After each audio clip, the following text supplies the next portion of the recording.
নামাজ হচ্ছে এমন একটি ইবাদত, এর মাধ্যমে বান্দা আল্লাহর একেবারে কাছাকাছি চলে যায়। নবীজিকে জিজ্ঞেস করা হলো, বান্দা কখন আল্লাহর নিকটে চলে যায়? নবীজি বলেছেন, বান্দা যখন নামাজে দাঁড়ায়, এরপরে যখন তার কপাল আর নাক আল্লাহর কুদরতি চরণে লাগিয়ে সাজদা দেয়, তখন আল্লাহ আর বান্দার মাঝখানে কোনো পর্দা থাকে না। বান্দা একেবারে আল্লাহর কাছাকাছি চলে যায়। এই নামাজ আমার আপনার জন্য, প্রত্যেক মুসলমান পুরুষ এবং নারীর জন্য 5 ওয়াক্ত নামাজ দৈনন্দিন যিনি ফরজ করেছেন, সবাই বলেন তিনি কি? আমার বাবা যান, চাচা যান, ভাই যানরা সবাই ভালো করে শোনেন। অন্যান্য ইবাদতে অজর থাকলে রুখসত আছে। যেমন সামনে কিছুদিন পরে বছরের সর্বশ্রেষ্ঠ মাস রমাদানের মাস আমাদের সামনে আসতেছে। যদি কোনো মানুষ শারীরিকভাবে দুর্বল থাকেন, অর্থাৎ যিনি রোজা রাখলে মারা যাওয়ার আশঙ্কা আছে, স্বাস্থ্যের অবনতি হয়ে রোজা রাখার কারণে যদি কারো স্বাস্থ্যের অবনতি হয়ে মৃত্যুর ঝুঁকি থাকে, তাহলে রোজা থেকে তাকে অব্যাহতি দেওয়া হয়েছে। তিনি যদি রোজা ছেড়ে ফিদিয়া দিয়ে দেন, তাহলে হয়ে যাবে, কোনো অসুবিধা নাই। আবার দেখেন, বিরাট টাকা পয়সা আছে, কোটি কোটি টাকা, কিন্তু শারীরিক সামর্থ্য না থাকলে শুধু টাকা দিয়ে তার জন্য হজ ফরজ হবে? কিন্তু দেখেন, একমাত্র ইবাদত হলো নামাজ। যদি আপনি মাঠে থাকেন, ঘাটে থাকেন, কলকারখানায় থাকেন, অফিসে থাকেন, আদালতে থাকেন, বাড়িতে থাকেন, যেখানেই থাকেন না কেন, আপনি পুরুষ মানুষ, যদি আপনার মাথা নষ্ট হয়ে ব্রেইন নষ্ট হয়ে আপনি যদি পাগল হয়ে না যান, আপনি কিন্তু নামাজ ছাড়তে পারবেন? আপনি দাঁড়াতে পারেন না, তাও নামাজ ছাড়তে পারবেন না।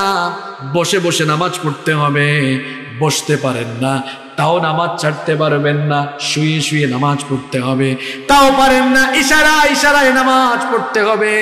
মুসলমানের জন্য নামাজের বেলায় কোনো রুখসত, আরো জোরে বলেন, নামাজের বেলায় কোনো রুখসত। মহিলাদের বেলায় মাসের যে কয়েকটা দিন তারা অসুস্থ থাকেন, সেই দিনগুলো ব্যতীত মহিলারাও নামাজ থেকে রুখসত নেওয়ার কোনো সুযোগ। এই নামাজ হলো এমন একটি ইবাদত। ও বাবা যান, চাচা যান, ভাই যানরা সবাই শোনেন, এই যে দুনিয়াতে আমরা আছি, এই দুনিয়াতে কিন্তু চিরকাল আমরা থাকবো। সবাই আমরা একদিন এই দুনিয়ার মায়া ছেড়ে আমরা পরপারে পাড়ি জমাবো। একদিন আমাদের মৌত হয়ে যাবে। আমরা আল্লাহর কাছ থেকে এসেছি, আল্লাহর কাছে আবার ফিরে যাব। একদিন আমরা আল্লাহর সামনে দাঁড়াবো। হাসরের মাঠে আমাদের প্রত্যেককে আল্লাহর সম্মুখীন হওয়া লাগবে। এ ব্যাপারে কি কোনো সন্দেহ আছে নাকি? কোনো সন্দেহ নাই। বিচারের মাঠে আমরা সবাই উঠবো। মাথার উপরের বিশাল আসমান, পায়ের তলার এই জমিন, সাগর মহাসাগর, নদ নদী, গাছপালা, পর্বতমালা কিচ্ছু থাকবে না। একদিন কিয়ামতের মহাপ্রলয়ঙ্কারী ঘটনার মাধ্যমে সবকিছু লন্ডভন্ড হয়ে যাবে। রব্বুল আলামিন বলেছেন, কুল্লু মান আলাইহা ফান। সবকিছু একদিন ফান হয়ে যাবে, সবকিছু একদিন ধ্বংস হয়ে যাবে, ক্ষয় হয়ে যাবে, লয় হয়ে যাবে। ওয়ায়াবকা ওয়াজহু রাব্বিকা যুল জালালি ওয়াল ইকরাম। কেবলমাত্র একজনের মহান সত্য অবশিষ্ট থাকবে, তিনি কে? আমরা সবাই একদিন আল্লাহর সামনে দাঁড়াবো। বিচারের সেই কঠিন দিনে, হাসরের মাঠে আল্লাহ যখন আমার কাছ থেকে, আপনার কাছ থেকে, আমাদের কাছ থেকে আল্লাহ হিসাব নেওয়া আরম্ভ করবেন, সবার আগে আল্লাহ কোন বিষয়ের হিসাব চাইবেন শোনেন। তিরমিজি, নাসাঈ এবং আবু দাউদ শরীফে এই হাদিস বর্ণিত হয়েছে। আবু হুরায়রা রাদিয়াল্লাহু আনহু এই হাদিস বর্ণনা করেছেন। তিনি বলেছেন, আমি নবীজিকে বলতে শুনেছি, নবীজি বলেছেন, ইন্না আউয়ালু মা ইউহাসাবু বিহিল আবদু ইয়াউমাল কিয়ামাতি মিন আমালিহি সালাতুহু। কিয়ামতের দিন রব্বুল আলামিন বান্দার কাছ থেকে যখন হিসাব চাইবেন, তখন সবার আগে রব্বুল আলামিন মানুষের কাছ থেকে নামাজের ব্যাপারে হিসাব চাইবেন। বলেন কিসের ব্যাপারে? আরো জোরে বলেন। ওয়াজ মাহফিলে তো ঠিকই ওয়াজ শুনতে আসলেন, কিন্তু ফজর, যোহর, আসর, মাগরিব, এশা চলে গেল। এই নামাজগুলো ঠিক মতো পড়লেন কিনা? প্রতিদিন যে 5 ওয়াক্তের নামাজ, এই নামাজগুলোর হিসাব কিয়ামতের দিন প্রথম যিনি নিবেন তিনি কি? আহারে আমার বাবারা, ভাইয়েরা, এখনো আমরা নামাজ আদায় করি না, এখনো আযান হলে আমরা মসজিদে যাই না। কিরকম গাফেল হয়ে আছি আমরা। অথচ এই নামাজের ব্যাপারে রব্বুল আলামিন সবার আগে হিসাব চাইবেন। নবীজি বলেছেন, ফা ইন সালুহাত ফাকাদ আফলাহা ওয়া আনজাহ। এই নামাজের হিসাব যার ঠিকঠাক থাকবে তার বাকি সব ঠিক থাকবে। নামাজের হিসাবে যদি গন্ডগোল না লাগে, পরবর্তী ধাপগুলো আপনার জন্য সহজ হয়ে যাবে। ওয়া ইন ফাসাদাত ফাকাদ খাবা ওয়া খাসাব। আর নামাজের হিসাবে যদি গন্ডগোল থাকে, ক্ষতিগ্রস্ত হয়ে জাহান্নামে যাওয়া লাগবে। কেন আপনি নামাজ ছেড়ে দেন? নামাজ ছেড়ে দেওয়া জাহান্নামে যাওয়ার সবচাইতে বড় কারণ, হাসরের মাঠে সব মানুষ আল্লাহর সামনে দাঁড়াবে, এ ব্যাপারে কোনো সন্দেহ? কিয়ামতের দিন হাসরের মাঠে যখন সব মানুষ হাজির হয়ে যাবে, রব্বুল আলামিন হাসরের মাঠে সম্ভবত সকল মানুষদেরকে লক্ষ্য করে বলবেন, সবাই আমাকে সাজদা দাও। দুনিয়াতে আজান হয়ে গেলে মসজিদে গিয়ে যারা আল্লাহকে সাজদা দিত, সঙ্গে সঙ্গে তারা সাজদায় পড়ে যাবে। কিন্তু যারা আজান হলে ঠিক মতো নামাজ আদায় করত না, সেই সকল বেনামাজিগুলো চরম ক্ষতিগ্রস্ত হবে। কেমন অবস্থার সম্মুখীন তারা হবে? চলুন আমরা কোরআন থেকে জেনে নেই। রব্বুল আলামিন বলছেন কোরআনুল কারীমের 68 নম্বর সূরা সূরাতুল কলামের 42 নম্বর আয়াত থেকে রব্বুল আলামিন বলছেন, ইয়াউমা ইউকশাফু আন সাকিন ওয়া ইউদআউনা ইলাস সুজুদি ফালা ইয়াস্তাতিউন। সেদিন কঠিন সময় যখন মানুষকে সাজদা দেওয়ার জন্য আহ্বান করা হবে, তখন বেনামাজিগুলো সাজদা দিতে পারবে না, তাদের পিঠ কাঠের মতো শক্ত হয়ে যাবে। এর কারণ সম্পর্কে আল্লাহ তাআলা বলছেন, ওয়াকাদ কানু ইউদআউনা ইলাস সুজুদি ওয়া হুম সালিমুন। এর কারণ হলো দুনিয়াতে এরা বেনামাজি ছিল, নামাজি ছিল না। দুনিয়ায় বেনামাজি হবে যারা, কিয়ামতের দিন এমন কঠিন মুসিবতে পড়ে যাবে তারা, পিঠ কাঠের মতো শক্ত হয়ে যাবে, পিঠ নোয়াতে পারবে না। বেনামাজি হাসরের মাঠে যখন উঠবে, চরম বেজ্জতির সম্মুখীন হবে। আল্লাহ এদের প্রতি কোনো দয়া করবেন না। আল্লাহ তাআলা ফেরেশতাদেরকে বলবেন, বেনামাজিগুলোকে ধর, হাতে পায়ে শিকল লাগা, দণ্ডবিড়ি পরা। এরপরে এই বেনামাজিগুলোকে টেনে হিচড়ে জাহান্নামে নিয়ে যা। জাহান্নামকে 7 ভাগে আল্লাহ ভাগ করেছে। এর মধ্যে বেনামাজিদের জন্য আল্লাহ স্পেশাল একটা জাহান্নাম বানিয়েছেন। সেই জাহান্নামের নাম হচ্ছে সাকার। এই সাকার হলো ভয়াবহ একটা জায়গা। সেখানে যখন বেনামাজিগুলোকে বেড়ি লাগে, শিকল লাগে, টেনে হিচড়ে নির্লজ্জতার সাথে সেই ভয়াবহ আগুনের দিকে না হবে, ওই জাহান্নামের দায়িত্বে নিয়োজিত থাকা ফেরেশতারা তাদেরকে আটকে দিয়ে জিজ্ঞেস করবেন। রব্বুল আলামিন কোরআনে কারীমে বলছেন, ইয়াতাসাআলুনা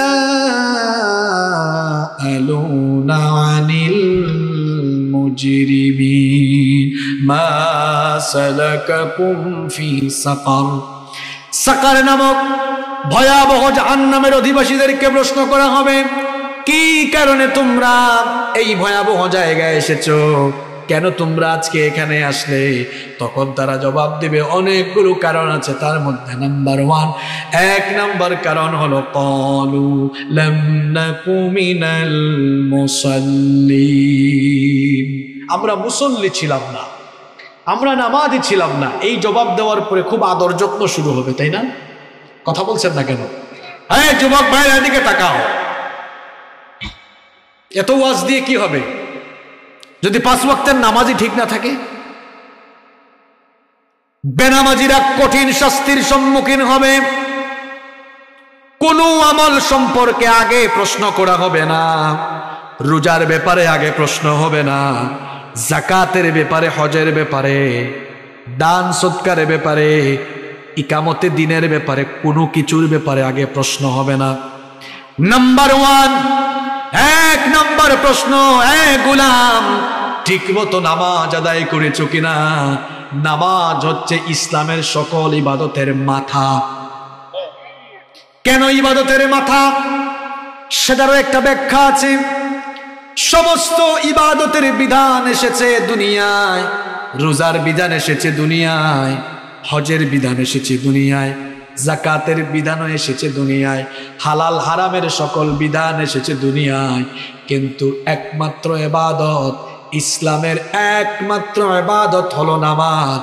এই নামাজ দুনিয়াতে ফরজ করা হয় নাই, এই দুনিয়াতে 7 আসমানের উপরে, সিদরাতুল মুনতাহার উপরে মেরাজের রাতে রব্বুল আলামিন তার হাবিবকে তার সান্নিধ্যে নিয়ে গিয়ে নামাজ আমাদের জন্য উপহার দিয়েছে। কি বুঝেছেন? নামাজ ফরজ হয়েছে সবার উপরে। নামাজ ফরজ হয়েছে কোথায়? সব ইবাদত ফরজ হয়েছে দুনিয়ায়, একমাত্র ইবাদত নামাজ ফরজ হয়েছে দুনিয়ার উপরে। আল্লাহু আকবার। এর মানে কি? এর মানে হলো সব ইবাদতের মাথা হলো, জোরে বলেন, আরবিতে এই জন্য একটা প্রবাদ আছে, আস-সালাতু হিয়া রাসুল ইবাদা, নামাজ হচ্ছে ইবাদতের মাথা। কেন ইবাদতের মাথা? আচ্ছা শোনেন, আমার দিকে তাকান, বুঝতে পারবেন আপনারা। এই যে আমরা যারা এখানে বসে আছি, এটা উদাহরণ দেওয়ার জন্য বলা, আমি সহ আমাদের সবার যদি এখানে একটু মাথা কেটে ফেলে, সবার মাথা কাটার পরে যদি সবার এখানে দেহ পড়ে থাকে, আপনারা বলেন তো মাথা ছাড়া শুধু এই এখান থেকে, এই বুক থেকে নিয়ে পা পর্যন্ত শুধু এতটুকু শরীর দিয়ে কি মানুষের পূর্ণাঙ্গ পরিচয় মিলবে? মাথা ছাড়া মানুষকে চেনা যায় না। বুঝে ফেলছেন আপনারা?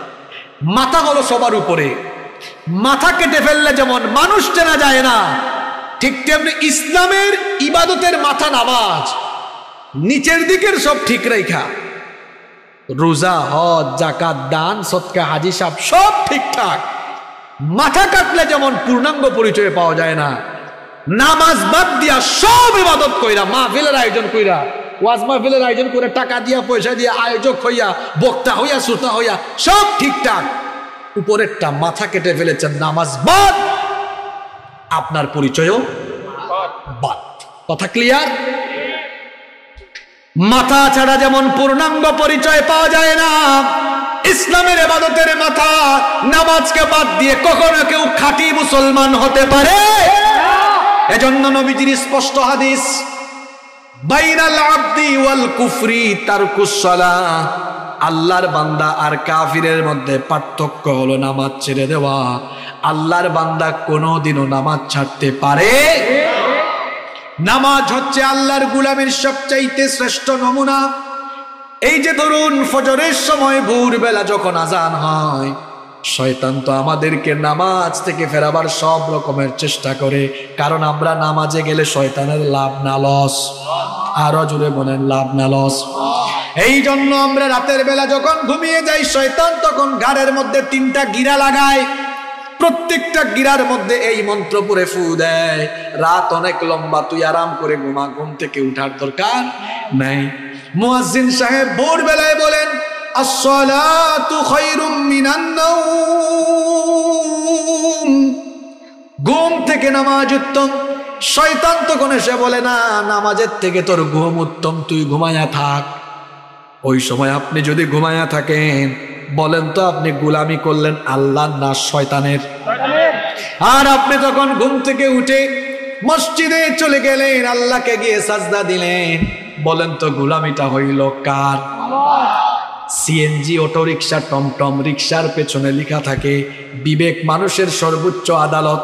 এটা হাদিস নয়, কিন্তু কথাটা বাস্তবিক সত্য। আসলেই তো বিবেক আমাদেরকে সত্য মিথ্যার পার্থক্য করতে সহায়তা করে।